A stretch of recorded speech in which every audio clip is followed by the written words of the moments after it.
নমস্কাৰ বন্ধুসকল মোৰ নাম গোবিনাশ কোৱা মই এষ্ট্ৰবাস্তু এক্সপাৰ্ট নিউমেৰলজিষ্ট আৰু এজন তান্ত্ৰিক বন্ধুসকল আপোনালোকৰ সুবিধাৰ্থে মই চেনেলটোত বাস্তুৰ সম্পৰ্কে সংখ্যাতত্ত্ব সম্পৰ্কে জ্যোতিষ সম্পৰ্কে তাৰ লগতে তন্ত্ৰৰ বিভিন্ন পৰিকৰ ভিডিঅ'সমূহ আপলোড কৰি থাকো আপোনালোকৰ বিভিন্ন সমস্যাৰ সমাধানৰ উপায়সমূহৰ সম্পৰ্কে মই চেনেলটোত আলোচনা কৰি থাকো গতিকে যদিহে আপোনালোকৰ মোৰ চেনেলৰ ভিডিঅ'সমূহ চাই ভাল লাগে অনুগ্ৰহ কৰি মোৰ চেনেলটো সাবস্ক্ৰাইব কৰিব ভিডিঅ'সমূহ লাইক কৰিব কমেন্ট কৰিব আৰু যিমান পাৰে শ্বেয়াৰ কৰিব বন্ধুসকল আজি মই আপোনালোকৰ লগত এটা বিশেষ তান্ত্ৰিক কবচৰ সম্পৰ্কে আলোচনা কৰিবলৈ আগবাঢ়িছো বন্ধুসকল সাধাৰণতে তন্ত্ৰশাস্ত্ৰত বিভিন্ন কবচৰ সম্পৰ্কে পোৱা যায় যেনে বগলামুখী কবচ মহামৃত্যুঞ্জয় কবচ সৰস্বতী কবচ হনুমান কবচ কালী কবচ ৰাজমোহিনী কবচ মোহিনী কবচ কামমোহিনী কবচ মোহিনী বশীকৰণ কবচ বা আত্মৰক্ষাৰ কবচ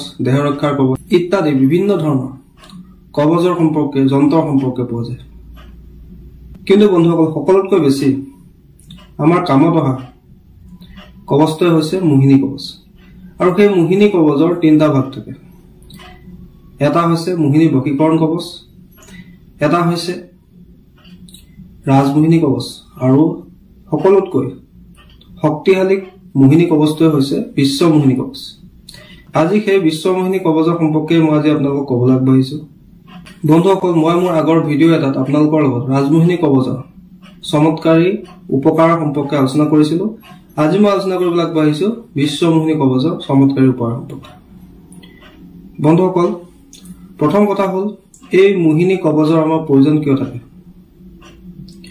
বন্ধুসকল আমি সকলোৱে জানো যে আজিকালি হৈছে প্ৰতিযোগিতাৰ যুগ আৰু এই প্ৰতিযোগিতাৰ যুগত আমি আগবাঢ়ি যাবলৈ জীৱনত উন্নতি কৰিবলৈ আমি পৰিশ্ৰম কৰাৰ লগতে আমি বুদ্ধি বা টেকনিক ইউজ কৰাৰ লগতে আমি ভাগ্যৰ সাপোৰ্টও লোৱাৰ প্ৰয়োজনীয়তা আছে বন্ধুসকল মোহিনী শব্দটোতে আপোনালোকে গম পায় যে ইয়াৰ মুখ্য কাম হৈছে আপোনাৰ পথৰ বাধা বিঘিনিবিলাক দূৰ কৰা আপোনাৰ যদি কোনোবা শত্ৰুৱে বিভিন্ন কামত আপোনাক বাধা দি আছে সেই বাধা বিঘিনিবিলাক দূৰ কৰা আপোনাৰ সকলো কাম সিদ্ধি কৰা আৰু যাতে আপুনি সকলোৰে প্ৰিয় পাত্ৰ হয় সকলোৱে যাতে আপোনাৰ লগত ভাল ব্যৱহাৰ কৰে সকলো যাতে আপোনাৰ কথাত মুহ যায় তাৰে অৰ্থ হৈছে মোহিনী বন্ধুসকল আমি পোনপ্ৰথমে আলোচনা কৰোঁ আহক যে বিশ্বমোহিনী কবচৰ উপকাৰিতানো কি কি অৰ্থাৎ এই কবচ যদি আমি ধাৰণ কৰোঁ তাৰ পৰা আমাৰ কি কি লাভ হ'ব পাৰে বন্ধুসকল প্ৰথম লাভটো হ'ল নৱগ্ৰহৰ দুখ দূৰ কৰা অৰ্থাৎ নৱগ্ৰহৰ যদি কিবা দুখ আছে সেই দুখ দূৰ কৰাটো বিশ্বমোহিনী কবচে সহায় কৰে দ্বিতীয়তে আপুনি যি কাৰ্যতে যাব বা যি পথতে আপুনি আগবাঢ়ি যাব সেই পথত যাতে আপুনি কৃতকাৰ্যতা লাভ কৰে সেই ক্ষেত্ৰত আপোনাক সহায় কৰিব সাপোৰ্ট কৰিব তৃতীয়তে আপোনাৰ যদি শত্ৰু অধিক আছে শত্ৰু দমন কৰিব অৰ্থাৎ শত্ৰু আপোনাক ভাল চকুৰে চাবলৈ বাধ্য হ'ব বা কোনো কাৰণতে আপোনাক অপকাৰ কৰিব নোৱাৰিব আপোনাক কোনো ধৰণৰ যাদু মন্ত্ৰ বা বান আপোনাৰ ওপৰত প্ৰয়োগ কৰিব নোৱাৰিব আপোনাৰ দেহ ৰক্ষাৰ কামো ই কৰিব আপোনাৰ সৰ্ব কাৰ্য সিদ্ধি কৰিব কিবা কাৰ্যত যদি আপোনাৰ বাধা বিঘিনি আছে সমস্যা আছে সেই বাধাখিনি দূৰ কৰাত সহায় কৰিব মানুহৰ লগত সম্পৰ্ক ভাল কৰাত সহায় কৰিব আপোনাক সকলোৱে ভাল চকুৰে চোৱাৰ ব্যৱস্থা কৰিব এই কবচ ধাৰণ কৰিলে আপোনাৰ সন্মুখত যিজন ব্যক্তি আহিব সেইজন ব্যক্তি আপোনাৰ কথাত মোহিত হ'ব বা আপোনাৰ ব্যক্তিত্বৰ প্ৰতি আকৰ্ষিত হ'ব আৰু আপোনাৰ আকৰ্ষণ শক্তিও বৃদ্ধি পাব যদি আপোনাৰ জন্মকুষ্ঠত বিভিন্ন ধৰণৰ গ্ৰহৰ ইষ্ট আছে বহুকেইটা গ্ৰহৰ দুখ আছে সেই দুখ দূৰ কৰাটো আৰু সেই গ্ৰহ দুখক শান্ত কৰি ৰখাটো এই কবচে সহায় কৰে আপোনাক দুৰ্ঘটনাৰ পৰা সুৰক্ষা প্ৰদান কৰে অকাল মৃত্যুৰ পৰা সুৰক্ষা প্ৰদান কৰে মানুহৰ নজৰ দুখৰ পৰা আপোনাক সুৰক্ষা প্ৰদান কৰে যদি আপুনি ব্যৱসায় কৰে তেন্তে সেই ব্যৱসায়ত আপোনাৰ উন্নতি প্ৰদান কৰাত সহায় কৰে যদি আপুনি চাকৰি কৰে তেন্তে আপুনি কৰ্মক্ষেত্ৰত সকলোৰে সাপোৰ্ট পোৱাত সহায় কৰে সোনকালে প্ৰমোচন পোৱাৰ ক্ষেত্ৰত চেলাৰী ইনক্ৰিমেণ্ট হোৱাৰ ক্ষেত্ৰত সহায় কৰে যদি আপুনি মাৰ্কেটিঙৰ কাম কৰি আছে তেন্তে এই কবচ যদি আপুনি ধাৰণ কৰে তেন্তে আপুনি যাৰ ওচৰতে গৈ নিজৰ প্ৰডাক্টৰ প্ৰেজেন্টেশ্যন দিব সেই ব্যক্তিজন আপোনাৰ কথাতে মুগ্ধ হ'ব আৰু আপোনাৰ বিজনেছ ভাল চলিবলৈ ল'ব ধন বৃদ্ধিটো এই কবচে সহায় কৰে যদি আপোনাৰ ধন সঞ্চয় নহয় পকেটত পইচা নৰয় সেই ক্ষেত্ৰতো এই কবচে আপোনাক সহায় কৰে আপোনাৰ সন্মান বৃদ্ধিটো সহায় কৰে প্ৰেমৰ ক্ষেত্ৰত সফলতা প্ৰদান কৰাটো এই কবচে সহায় কৰে। যিকোনো ধৰণৰ বিদ্যা অতি সোনকালে আয়ত্ত কৰাত সহায় কৰে। স্মৃতি শক্তি বৃদ্ধি কৰাটো সহায় কৰে। বিভিন্ন ধৰণৰ প্ৰতিযোগিতা যেনে ডেন্স প্ৰতিযোগিতা, ফেশ্বন প্ৰতিযোগিতা, খেল ধেমালি ইত্যাদি ক্ষেত্ৰত আপোনাক জয়ী হোৱাটো সহায় কৰে বা আপোনাক দৰ্শকৰ দৃষ্টি আকৰ্ষণ কৰাটো সহায় কৰে। লগতে বিচাৰকৰ দৃষ্টি আকৰ্ষণ কৰাটো সহায় কৰে। যদি আপোনাৰ কোৰ্ট কেছ চলি আছে, সেই কোৰ্ট কেছত বিজয় সাব্যস্ত কৰাটো এই কবচে সহায় কৰে। যদি আপুনি ৰাজনীতিৰ লগত জড়িত হৈ আছে, তেন্তে এই কবচে আপোনালোকক মানুহৰ মাজত পপুলাৰ হোৱাত সহায় কৰে। তাৰ লগতে ইলেকশ্যনত জয়ী হোৱাৰ ক্ষেত্ৰতো সহায় কৰে। আপোনাৰ যিকোনো মনোকামনা পূৰণ কৰাত সহায় কৰে। যিকোনো সমস্যা সমাধানৰ ক্ষেত্ৰত এই কবচে সহায় কৰে। বন্ধুসকল, এইটো এটা তন্ত্ৰৰ মহাকবচ। এই কবচ হিন্দু আৰু মুছলমান দুই পদ্ধতিৰে নিৰ্মাণ কৰা হয়। এইদৰে এই কবচে মুঠ 133টা কাম কৰে আৰু ইয়াক প্ৰস্তুত কৰিবৰ কাৰণে অষ্টধাতু বা পঞ্চধাতুৰ তাবিজ ব্যৱহাৰ কৰা হয়। আৰু এই কবচ বা তাবিজ আপুনি নিজৰ ডিঙিত ৰূপত বা সোণৰ চেনত ধাৰণ কৰিব লাগে।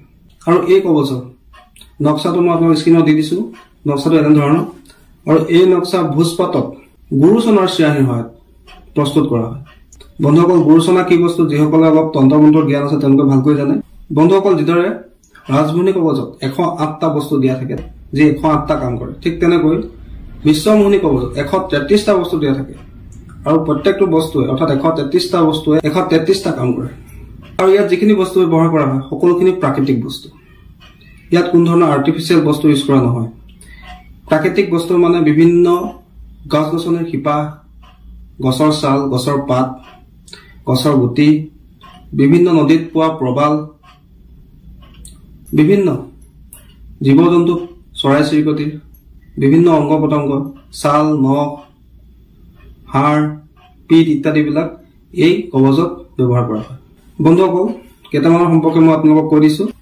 বন্ধুসকল, যেনে অষ্টধাতু ব্যৱহাৰ কৰা হয়, স্বৰ্ণ ভস্ম ইয়াত ইউজ কৰা হয়, কেশৰ, চন্দন, গুৰুচন, কামসিন্দুৰ ইয়াত ব্যৱহাৰ কৰা হয়, মিলন গুটি, ৰাজমোহিনী গুটি, ৰাজাৰাণী গুটি, গুঞ্জাৰ গুটি ইয়াত ব্যৱহাৰ কৰা হয়, ৰাজমোহিনী জৰী, মায়াজাল, ইন্দ্ৰজাল, মোহিনী জাল ইত্যাদি ব্যৱহাৰ কৰা হয়, কস্তুৰী ব্যৱহাৰ কৰা হয়, বাঘৰ দাঁত ব্যৱহাৰ কৰা হয়, গাহৰি দাঁত ব্যৱহাৰ কৰা হয়, কাছৰ চলং ব্যৱহাৰ কৰা হয়, ফেঁচাৰ নখ ব্যৱহাৰ কৰা হয়, কলামুখীৰ নখ ব্যৱহাৰ কৰা হয়। তাৰ লগতে অমৰলতা, তুলসী, স্বৰ্ণমণি গছ, নাগলতা, আকন গছ, বেল গছ, বৰ গছ, স্বামী গছ, পলাশ গছ ইত্যাদি গছৰ শিপা ইয়াত ব্যৱহাৰ কৰা হয়। তাৰ লগতে ৰাহু চান্দাল গছৰ শিপা, তুৰি চান্দাল গছৰ পাত ইয়াত ব্যৱহাৰ কৰা হয়। তাৰোপৰি বিভিন্ন ধৰণৰ জীৱ জন্তুৰ দাঁত, নখ, হাড়, ছাল ইত্যাদিবিলাক ইয়াত ব্যৱহাৰ কৰা হয়। তাৰোপৰি নৱগ্ৰহ জৰী ব্যৱহাৰ কৰা হয়, 27টা নক্ষত্ৰ জৰী ব্যৱহাৰ কৰা হয়। এইদৰে 133টা বস্তু ইয়াত ব্যৱহাৰ কৰা হয়। সেইকাৰণে বন্ধুসকল, হিন্দু তন্ত্ৰতে হওক বা মুছলমান তন্ত্ৰতে হওক, এই কবচক কোৱা হয় মহাশক্তিশালী বিশ্বমোহিনী কবচ।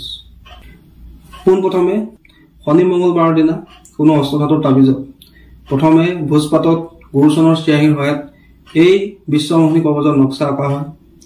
তাৰপিছতে তাবিজত এই 133টা বস্তু ভালকৈ ভৰোৱা হয়। তাৰ লগতে এই বিশ্বমোহিনী কবচৰ নক্সাও তাত ভৰোৱা হয়। তাৰপিছতে এটা মন্ত্ৰ আছে, যি মন্ত্ৰৰ সহায়ত এই বিশ্বমোহিনী কবচত জাগ্ৰত কৰা হয়। আৰু এই জাগ্ৰত কৰা মন্ত্ৰটো আপোনালোকক মই স্ক্ৰীণত দি দিছো। মন্ত্ৰটো হৈছে বন্ধুসকল, ওম চামুণ্ডে জয় জয় সৰ্ববিশ্ব স্তম্ভয় স্তম্ভয় ভঞ্জয় ভঞ্জয় মোহয় মোহয় সৰ্বস্থে নমস্বাহা। বন্ধুসকল, এই মন্ত্ৰটো কবচটো ভালকৈ বনোৱাৰ পিছত, তাত 133টা বস্তু ভৰোৱাৰ পিছত বা নক্সাটো ভৰোৱাৰ পিছত একেবাৰে শেষৰ মুহূৰ্তত ইয়াক জাগ্ৰত কৰিবৰ কাৰণে এই মন্ত্ৰটো 11 বাৰ পাঠ কৰি কবচটোত 11টা পু দিয়া হয়। তাৰপিছত এই কবচ আপুনি ধাৰণ কৰিলে সেই কবচে আপোনাক বিভিন্ন ক্ষেত্ৰত আগবাঢ়ি যোৱাত সহায় কৰে, বাধা বিঘিনিবিলাক দূৰ কৰে, আপোনাক সৰ্ব ইচ্ছা পূৰ্ণ কৰাত সহায় কৰে। বন্ধুসকল, এনে নহয় যে আজি আপুনি কবচটো ধাৰণ কৰিলে কাইলৈৰ পৰা আপোনাৰ সকলো কাৰ্য সিদ্ধি হৈ যাব। এই কবচে আপোনাক কাম কৰোঁতে কেতিয়াবা অকণ সময়ৰ প্ৰয়োজন হয়। যিহেতু আমাৰ শৰীৰত এটা এনাৰ্জি আছে, কবচতো এটা এনাৰ্জি আছে, দুইটা এনাৰ্জি মেটচ হওঁতে অকণ সময়ৰ প্ৰয়োজন হয়। কিছু ব্যক্তিৰ ক্ষেত্ৰত 15 দিনৰ ভিতৰতে আপোনাৰ কাম কৰিবলৈ ষ্টাৰ্ট কৰে, কিছু ব্যক্তিৰ ক্ষেত্ৰত 30 দিন বা 45 দিন পৰ্যন্ত সময় লাগে। কিন্তু ইয়াৰ এটা চমৎকাৰী গুণ আছে যে এই কবচ কেতিয়াও বিফল নহয়। এই কবচে আপোনাক বিভিন্ন ক্ষেত্ৰত সহায় কৰিবই আৰু ইয়াৰ প্ৰভাৱ আপুনি নিজে অনুভৱ কৰিব। বন্ধুসকল, আশা কৰিছো আজি আপোনালোকে গম পালে যে বিশ্বমোহিনী কবচ কেনেকৈ প্ৰস্তুত কৰা হয় আৰু এই বিশ্বমোহিনী কবচে আমাক কি কি কামত সহায় কৰিব পাৰে। বন্ধুসকল, আশা কৰিছো আপোনালোকৰ ভিডিঅ'টো ভাল লাগিলে, আশা কৰিছো আপোনালোকৰ বিষয়টো ভাল লাগিলে। যদি ভাল লাগিলে অনুগ্ৰহ কৰি ভিডিঅ'টো লাইক কৰি দিব, কমেণ্ট কৰিব আৰু যিমান পাৰে শ্বেয়াৰ কৰিব। ধন্যবাদ।